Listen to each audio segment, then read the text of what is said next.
During the pandemic, 47 million Americans left their jobs in 2021, a phenomenon that became known as the Great Resignation.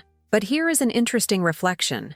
While everyone was talking about leaving toxic jobs and chasing higher salaries, I was observing something more subtle happening in homes. People finally stopped to look around and realized that their houses and their lives were crowded with things that made no sense. The pandemic brought an unprecedented wave of domestic decluttering, but also something deeper, a complete reevaluation of how we choose to live. You see, when thrift stores like Goodwill had to actually stop accepting donations because their warehouses were overflowing with discarded belongings, we witnessed something unprecedented. Americans were not just cleaning their homes, they were confronting decades of accumulated excess. Marie Kondo had planted the seed years earlier, but it took a global pause for people to truly see what surrounded them. I watched neighbors hauling out furniture they had forgotten they owned, clothes with tags still attached, kitchen gadgets used once and abandoned. It was not just decluttering, it was a reckoning. If you are feeling that you want something lighter, more intentional, but do not know exactly where to start, subscribe to this channel right now and activate the notification bell. Because today, I will share with you the 10 gentle changes that transformed my life in a silent but profound way. These are not big revolutions. They are small adjustments with ancestral Japanese wisdom, but they create a completely different life. And if you, like me, believe that elegance lies in simplicity, leave your like. What I discovered through my years living in Kyoto and Tokyo, and what my grandmother Akiko taught me through her quiet rituals, is that true transformation happens not through dramatic overhauls, but through delicate, intentional shifts. These changes I am about to share with you are not about depriving yourself. They are about discovering what abundance really means. 1. I stopped buying on impulse and adopted Ma. Ma, in Japanese, is the empty space that gives meaning to what is around it. Ma prioritizes contemplation, balance, and a sense of calm in the composition. When I began to apply this concept not only to environments, but also to my purchasing decisions, everything changed. For years, I did what most Americans do. I saw something beautiful, bought it, then regretted it. Research shows that 55% of Americans constantly worry about things outside their control, and impulsive consumption is one of those things. We live in a society where buying has become our default response to almost every emotion: stress, boredom, celebration, sadness. The average American household has over 300,000 items, yet studies show we only use 20% of what we own regularly. I then created my 30-day ritual. When I see something I need, I write it down on a list with the date. If after a month I still think about it, I consider buying it. But here is what really happens. After 30 days, I usually discover that the desire has faded completely. The object that seemed essential becomes irrelevant. This is Ma in action, creating space between desire and decision. During those 30 days, I ask myself 3 questions my tea ceremony teacher Tanaka Soko taught me. Do I truly need this? Will this bring lasting value to my life? Does this align with the person I am becoming? Result? I buy 80% fewer things and love 100% more what I have. More importantly, I stopped using shopping as emotional therapy and started finding joy in the space between wanting and having. 2. I stopped keeping things for special occasions. My grandmother Akiko survived the post-war period in Japan and accumulated gift wrappings out of fear of scarcity. This pattern repeated itself in my life in other ways: good clothes stored away, porcelana in the cupboard, expensive perfume waiting for the right moment. I had inherited not just her beautiful things, but her fear of using them. One rainy Tuesday afternoon, I found myself drinking tea from a chipped mug while my set of white Japanese porcelain sat pristine in the cabinet. That is when it hit me. I was treating my own life like a dress rehearsal. I was saving the best for a someday that might never come. My grandfather Takeshi, who meditated by the river every morning until his death at 92, once told me, "Every sunrise is special if you are awake enough to see it." One day, I realized I was postponing my own happiness. Now I use my white Japanese porcelain every day for afternoon tea. I wear my organic cotton sheets every night. I light my expensive candles while working at my laptop. I spritz my favorite perfume before grocery shopping. Life is made of ordinary days that deserve our best version. This shift changed everything. When every day becomes worthy of your finest things, every day becomes a celebration. I discovered that objects find their true purpose not in preservation, but in use. That porcelain cup becomes more beautiful with the subtle stains of countless tea ceremonies. Those linen sheets become softer with each wash. This is Wabi-sabi in daily practice. Finding beauty not in perfection, but in loving use. 3. I simplified my wardrobe with the 33-item system. My closet today has only 33 pieces that combine perfectly with each other. This may sound restrictive, but it is actually liberating. Minimalists eliminate decision fatigue by creating capsule wardrobes with timeless and versatile pieces. Every morning is simple. Everything matches everything. Before this transformation, I owned over 200 pieces of clothing, but constantly felt like I had nothing to wear. The paradox of choice was paralyzing me daily. I would stand in front of a stuffed closet feeling frustrated, running late, trying on multiple combinations that never felt quite right. The average person makes 35,000 decisions per day, and I was wasting precious morning energy on wardrobe choices. I learned this by observing a friend who works as a fashion editor at a prestigious magazine. She told me something I never forgot. Naomi, having too many colors might just be a lack of curation. Freedom is not having 1,000 options. It is knowing how to choose well. She showed me her own closet, impeccably organized with pieces that flowed like a carefully composed symphony. Since then, I invest in quality pieces in neutral tones: raw linen, white cotton, gray wool. I choose natural fibers that improve with age, cuts that flatter my body, colors that complement my skin. Each piece can create at least 5 different outfits when combined with others. I look more elegant while spending less time and money, but most importantly, I eliminated the daily stress of deciding what to wear. The magic happens when you realize that true style is not about having endless options. It is about knowing yourself so well that every choice reflects your authentic self. My wardrobe now feels like an extension of my personality rather than a collection of random impulse purchases. 4. I created intentional empty spaces. Japanese design traditionally favors low furniture to maintain a visually balanced space that encourages a centered mindset. At home, I have completely clear surfaces. My walnut dining table remains empty, except during meals. The living room sideboard has only 3 carefully chosen objects: a small ceramic vase, a wooden bowl my grandfather carved, and a white candle in a brass holder. These empty spaces are not aesthetic laziness. They are strategic. When the eye rests on clean surfaces, the mind breathes. Neuroscience research confirms what Japanese aesthetics have known for centuries. Visual clutter creates cognitive overload. Our brains process every object in our visual field, and the more objects, the more mental energy required. Clear surfaces literally give our minds space to rest. But creating these spaces required confronting my American conditioning. We are taught that empty space needs to be filled, that bare surfaces suggest we cannot afford to decorate them properly. I had to unlearn the belief that more objects equal more success or happiness. The most luxurious homes I visited in Japan were often the most empty, not because the owners could not afford to fill them, but because they understood that space itself is the ultimate luxury.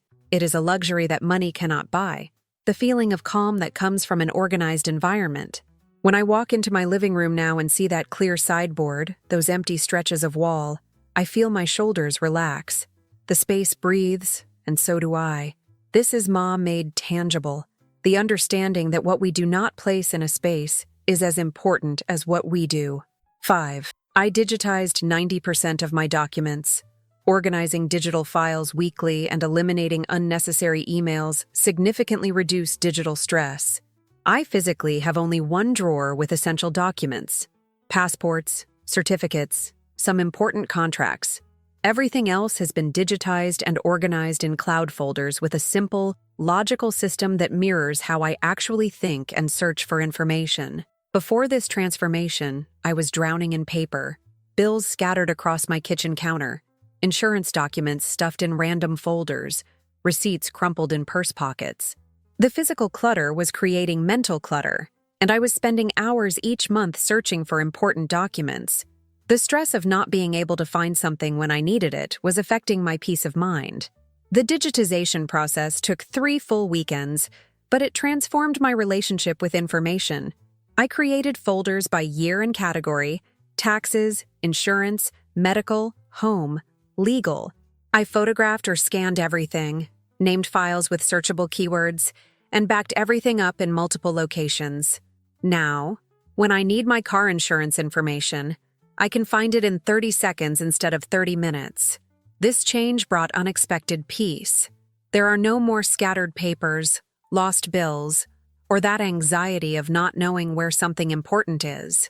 More importantly, I gained confidence in my ability to handle the administrative aspects of adult life. It is minimalism applied to life bureaucracy, keeping only what serves a purpose and organizing it in a way that actually works.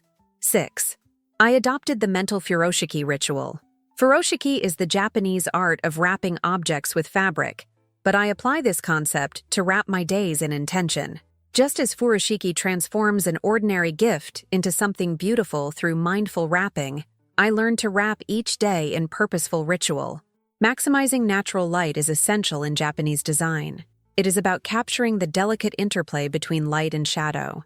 Every morning, before opening my laptop or checking my phone, I sit by my east-facing window with my green tea in a ceramic bowl with golden scars. Kintsugi applied to daily life. This bowl was broken 2 years ago and repaired with golden lacquer, making it more beautiful than when it was perfect. I use these 5 minutes to set the intention for the day. Not productivity goals or to-do lists, but emotional and spiritual intentions. How do I want to feel today? What energy do I want to bring to my interactions? What can I appreciate that I might normally overlook?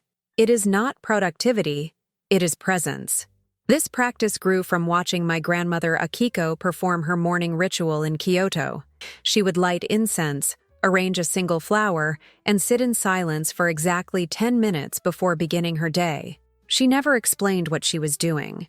She simply modeled the power of beginning each day with consciousness rather than chaos.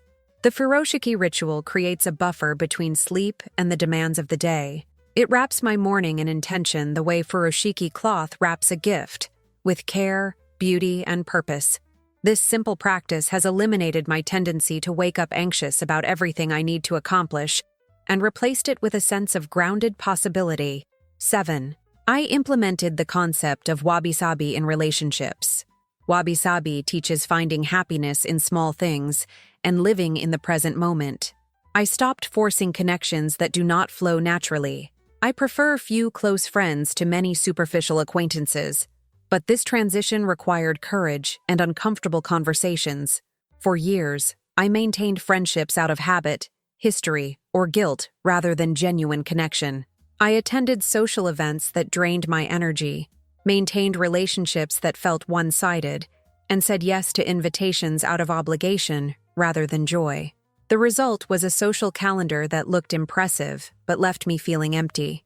I began applying the principles of Danshari to my relationships. Refuse what does not serve, discard what has run its course, separate authentic connection from social performance. This meant some difficult conversations, some gentle distancing, but it also meant more authentic relationships. I stopped being available to everyone and became truly present for the people who mattered.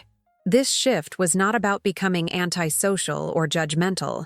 It was about recognizing that my time and energy are finite resources that deserve to be invested wisely. The Japanese concept of ichigo ichi, one time, one meeting, reminds us that every encounter is unique and unrepeatable. When I approach relationships with this awareness, I naturally gravitate toward people who appreciate depth over breadth, quality over quantity. Those who remained in my life are there by mutual choice, not by social obligation. These relationships have deepened in ways that surprise me daily. When you stop dispersing your emotional energy across dozens of superficial connections, you have more to offer the relationships that truly matter. 8. I created the 3 financial pots system. Inspired by Japanese Kakeibo, I divide my financial life into 3 simple categories: needs, 60%, personal growth, 20%, and generosity, 20%. This system eliminated the financial anxiety that used to keep me awake at night and replaced it with clarity and purpose. The traditional American approach to money management involves complex budgets with dozens of categories, multiple savings accounts, and elaborate tracking systems that most people abandon within months. I tried every budgeting app, every financial guru method, every complex system that promised to fix my relationship with money. None of them worked because they were too complicated for daily life. Implementing a 30-day rule for purchases can curb impulse buying and encourage intentional spending. But the three-pot system goes deeper than spending control. It creates a philosophy about what money is actually for. Each dollar I earn gets immediately allocated to one of three purposes: maintaining my life, improving my life, or improving someone else's life. Needs include housing, food, basic clothing, transportation, and healthcare. Personal growth includes education, experiences that expand my perspective, tools that improve my capabilities, and investments in my future self. Generosity includes gifts, charitable donations, helping family members, and supporting causes I believe in. This system eliminated financial guilt because each dollar has a clear purpose. It is not about having more money, it is about having clarity in the relationship with it. Money becomes a tool for creating the life I want rather than a source of stress and confusion. The Kakeibo practice of tracking expenses in a physical notebook has helped me understand spending patterns I never noticed when everything was digital. 9. I practiced emotional Danshari. Danshari is composed of 3 characters: refuse, discard, and separate. I applied this not only to objects, but to thoughts and mental patterns. I refuse unnecessary drama, discard old resentments, separate what I can control from what I cannot. Emotional Danshari began when I realized I was carrying psychological baggage that weighed more than any physical clutter I had ever accumulated. Old grudges, perfectionist standards, inherited family patterns, societal expectations I never chose. All of this was taking up mental space and emotional energy that could be used for more meaningful purposes. The refuse aspect involves saying no to new emotional clutter before it enters my life. I refuse to engage in gossip, refuse to take on other people's anxiety as my own, refuse to absorb negative energy from news or social media beyond what I need to stay informed. This is not about becoming callous or disconnected. It is about becoming selective about what I allow into my emotional space. The discard aspect involves releasing old patterns that no longer serve me, childhood insecurities that keep me small, perfectionist tendencies that prevent me from taking risks, people-pleasing behaviors that exhaust my authentic self. This process requires gentleness. I do not judge these patterns. I simply notice when they arise and choose different responses. The separate aspect involves distinguishing between what I can influence and what lies beyond my control. I can control my thoughts, words, and actions. I cannot control other people's responses, external circumstances, or outcomes that depend on factors beyond my influence. This distinction has brought me more peace than any meditation technique or self-help strategy. This drastically changed my quality of life. When you stop carrying emotional baggage that no longer serves, there is energy left for what really matters. I discovered that mental clarity, like physical space, requires regular maintenance and intentional curation. 10. I embraced conscious imperfection. Even Marie Kondo admitted in 2023 that her house became messy after her third child, proving that real life does not need to be a performance. This admission was revolutionary. The woman who taught the world to organize was publicly acknowledging that life is messier than Instagram suggests. My house today is lived in, not museological. It has dust some days, books out of place sometimes, dishes in the sink occasionally. The difference is that I now make peace with imperfection without using it as an excuse for carelessness. It is a fine line I learned to walk, accepting that life is imperfect, but still taking good care of it. This shift required unlearning years of conditioning about what a good home should look like. I grew up believing that a clean house was a moral virtue, that visible imperfection was a sign of personal failure.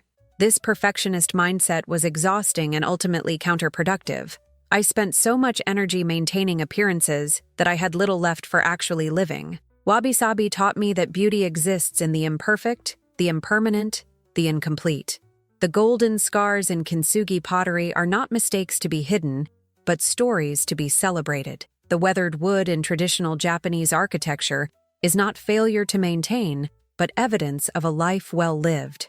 The asymmetry in Japanese gardens is not poor planning, but intentional recognition that perfection is static and lifeless. Embracing conscious imperfection means distinguishing between cleanliness and perfectionism, between taking care of things and obsessing over appearances. I still maintain my home with respect and attention, but I no longer panic when someone drops by unexpectedly and sees a coffee cup on my side table or a book left open on my sofa. This acceptance has freed up tremendous mental energy. Instead of constantly monitoring my environment for flaws, I can focus on creating spaces that support the life I want to live. My home now feels like a place where real life happens, not a museum where I am afraid to touch anything. The deeper transformation. 2025 is becoming the year of living with less, fueled by climate anxiety and a movement against hyperconsumption. Generation Z is actively rethinking what it means to own less, driven by environmental concerns and post-pandemic clarity about what truly matters. But this shift toward simplicity is not just about reducing environmental impact. It is about reclaiming our lives from the tyranny of too much. These gentle changes did not just transform my house, they transformed my perspective. Living with less allowed, living with more intention, more presence, more joy. Each change created space, physical space, mental space, emotional space, for what I actually care about to flourish. The cumulative effect has been profound. When you are not constantly managing excess stuff, you have energy for relationships. When you are not overwhelmed by choices, you can make decisions that align with your values. When you are not carrying emotional baggage, you can respond to life from a place of clarity rather than reactivity. Japanese minimalism is not about deprivation. It is about conscious abundance. It is choosing quality over quantity, presence over rush, intention over impulse. It is discovering that when you remove excess, there is space for the essential to flourish. This is not about living with less because you have to, but because you choose to. This is minimalism as luxury, not sacrifice. The beauty of these changes is their gentleness. I did not overhaul my life overnight. I made small adjustments that accumulated into a completely different way of being. Each change informed the next, creating a spiral of simplification that felt natural rather than forced. What I discovered through this process is that simplicity is not about having fewer things. It is about having clarity about what matters. When you know what you value, decisions become easier. When you eliminate the unnecessary, the necessary becomes obvious. When you create space in your life, you make room for what you actually want to grow. If these changes resonated with you, if you also want more lightness and simplicity in your life, subscribe to the channel for more content about elegant minimalism and well-living. And tell me in the comments, which of these changes do you already practice or want to try? What is one area of your life where you feel ready to create more space? Chosen simplicity is true luxury. Comment if you enjoyed the video.